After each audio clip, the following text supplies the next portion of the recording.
Hello and welcome back, everyone, to the end of the carrot on Rocket Rabbit Commentaries as we finish up Legacy of the Void Epilogue as the Zerg, as Phoenix Kerrigan, as the final Zelnaga opposing Amon, because that is what happened before the start of the mission. Mind you, Kerrigan doesn't actually get to fight most of Amon's influence throughout most of this mission because, yeah, the remainder of the 3 crystals are on the other side of the map, so we got to use Mutalisks for them. Which is weird because I mean Kerrigan can fly. Kerrigan can fly, but she can't. But she can't fly over void space. It shall be.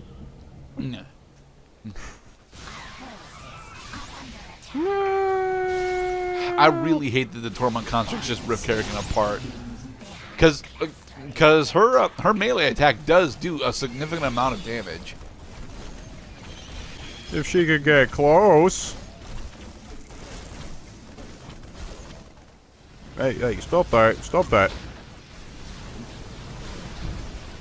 There's our Mutalisks failing to deal with level geometry, despite the fact that they are flying units and should therefore have no problem dealing with level geometry. 165 units. Yeah, we got to ensure that our base survives because our base is taking a beating. We have quelled the enemy threat. Base. Come on, Pastor. We got 42 Mutalisks. We can use these 43 Mutalisks rather to go take down that Void Crystal and be one step closer to finishing this. Spit at the enemy until he dies. Well, they're technically launching glaives at them, but I understand that it looks like we're spitting at them.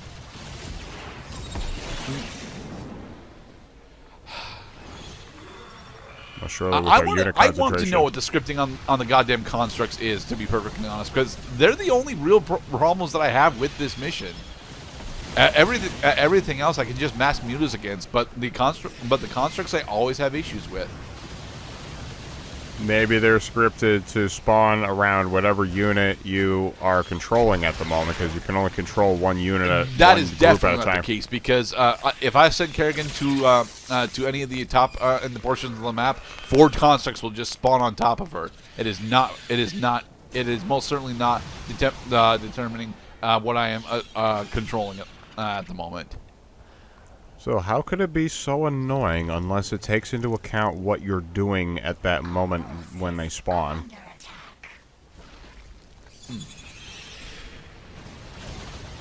I don't know. Well, I mean, they definitely follow you when they spawn. It's just they focus you when you spawn. They focus you when they spawn. They don't really follow you per se, because again, the constructs specifically don't actually move around the map.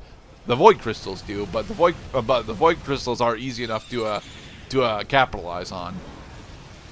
Jeez, a whole army of these Mutalisks is starting to pop. We're losing our damage per second. Oh, I'm seeing a whole board of red. Come on, we're almost there, boys. No. All right, and back out. Yeah, by the skin of our teeth. Oh, it's okay. We have more of those at home. Ooh, and we have plenty of resources, too. The big thing that bothers me about this mission is because that for the entirety of the Heart of the Swarm, Kerrigan's larva cap was actually 9, meaning that she had the ability to generate a bunch more units pretty much whenever the hell she needed to. But for this mission specifically, our larva cap is 6. I think they nerfed it specifically because it was discovered really early on that you just needed to mass mutas for this mission, and they want to do a change the spawning just specifically to add additional challenge to it. It didn't work though, because I know I'm only playing on normal mode, but this is actually the strategy for hard and brutal. They just do it significantly faster and better than I do. You spam Mutalisks, you get a full 200 supply of Mutalisks with 3/3, and then you eat the crystals that are floating around. Get them, boys! Oh crap!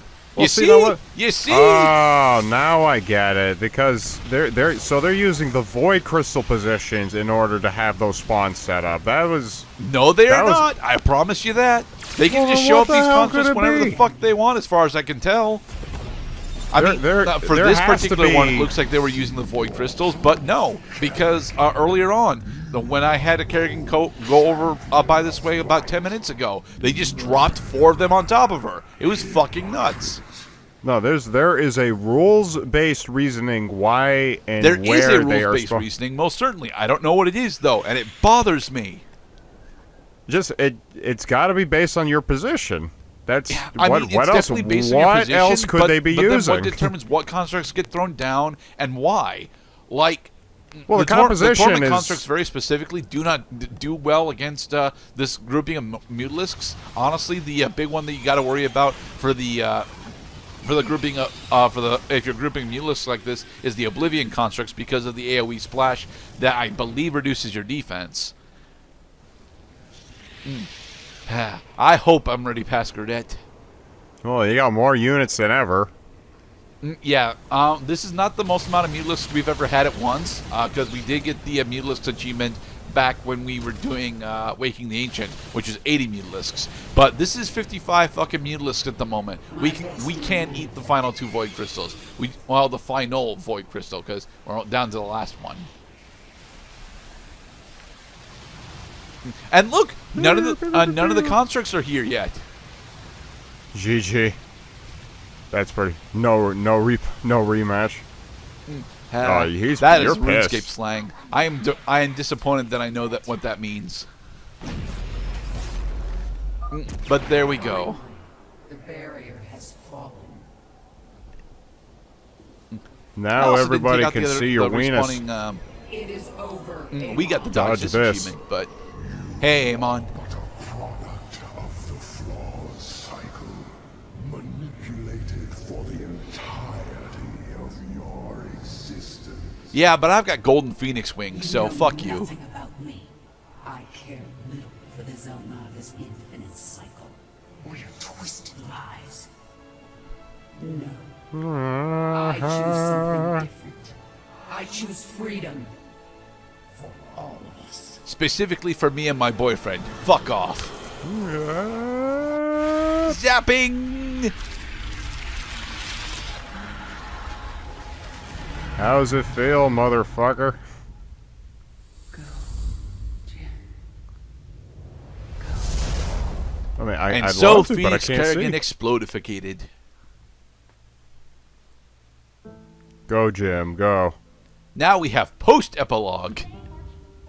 Hey, Lockwell. And Kate Lockwell still has a job. Yep. Well, I have a new reason to drink again. And so Jim finds himself back on Marsara.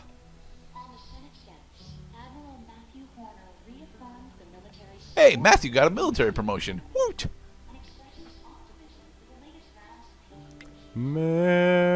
Memories. Like you always said. You know, Matt, someday you're gonna wind up leading this bunch of misfits. And he did. They had good times. With guns. You will hold her life in your hand. And we did at the end of one campaign. Oh, is this going to be like a Witcher 3 type of deal? No, mostly because I don't know how Witcher 3 ends, but, you remember the ending of Elfenlied, right? Elfin lead. About ready to get out of here, cowboy? Yay! See, that's the happy ending I'm talking about. It's about time. Book ending! Oh, thank God for that. So yeah, Well, you can't- Kerrigan, Phoenix Kerrigan and Jim Raynor, ex-Marshal, decide to go gallivanting around the galaxy, restoring life to all the shit that Kerrigan blew up. James Raynor was never heard from again. His badge was recovered from Joey Ray's bar on Marsara. He left an open tab of $45 and no tip. He's And he considered by failed to many repair the jukebox. fucking asshole by many standards, but still we respect him. Under the steady leadership of Emperor Valerian Manx and Admiral Matthew Horner, the Dominion enters an age of prosperity and peace. Well, prosperity. kind of, because we're going to do some sequel baiting. Yeah, well, of course, they gotta have something to go on for the next game. They always do that, even if a new game never comes up. Led by their new queen, Zagara, the Zerg forcibly lay claim to the systems surrounding Char. Yep. Char. So the Zerg are back to about 1/3 / 1/2 of their pre-StarCraft 1 numbers. No music either. Just us. Yeah, talking I about don't know what the fuck happened. Lord But the music Alarak decided to bug out declines for both this scene and the credit scene following it. I will be adding in my own music as a spoiler. So, Any but yeah, Tal'Darim who opposes decision are permitted Alaric one ditches the unified opportunity Protoss. to join the Fuck Templar. him. Alaric can go screw himself. Scientists have reported a strange regrowth of life on formerly barren planets across the Koprulu sector. The origin of these vast changes is unknown. It's Kerrigan. So the music bugged out. That's pretty funny. Yeah. And so, Legacy of the Void. Put it back. Now put it to ×3. Legacy of the StarCraft 2, because until we play other installments of the StarCraft series, this is probably going to be the last one that we do. So, because the music fucking bugged out like it did, I decided to put in my own track. This is Oden Orgon's track, Fields of Sorrow. It is an amazing track, and it covers almost the entirety of the credits. Woohoo! Nice use of F minor 7. Okay. I really enjoy Legacy of the Void's campaign. I do. Protoss is indeed still my favorite race to play as in StarCraft 1 and StarCraft 2. Although, honestly, in StarCraft 1, I'm best as Terran, and in StarCraft 2, I actually am best as Protoss. I think the big problems that I have... yes, as Pascal is mentioning here, Immortals are effectively the best unit that the Protoss get. But, you know, then you get Void Rays. But Void Rays are awesome. Void Rays with the Tal'Darim spec are my favorite. I enjoy Legacy of the Void. I personally think that Epilogue is a huge waste of potential. I don't think that Epilogue adds anything significant to the narrative, and the attempt to redeem Sarah Kerrigan already fucking happened in Heart of the Swarm. Like, the ending of Heart of the Swarm is Kerrigan getting vengeance and being redeemed by Raynor. So, like, did we need her to have the fucking Dark Phoenix storyline? I don't think we did.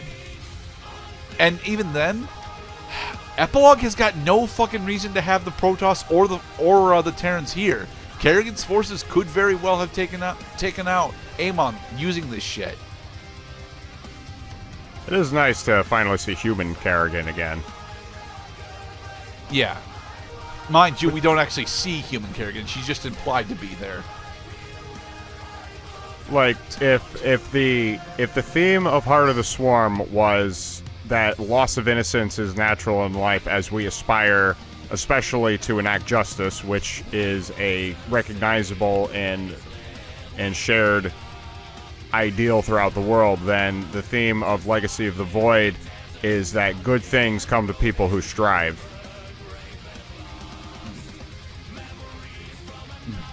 As Pascal is mentioning here, not Phoenix, who is back, but Phoenix from X-Men. Oh, not Phoenix, but Phoenix.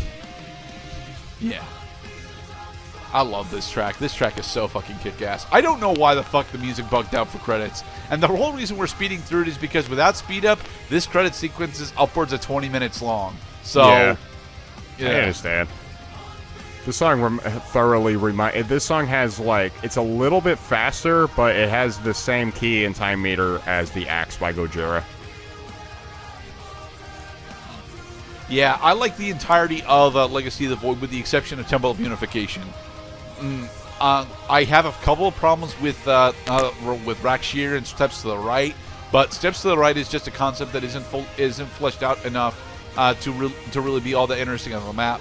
And Rakshir has got a difficulty spike that invisibly happens at 20 minutes. So, And yes, fuck Phoenixes.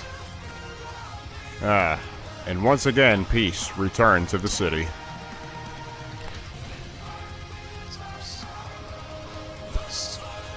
I think there's supposed to be audio here. Yes.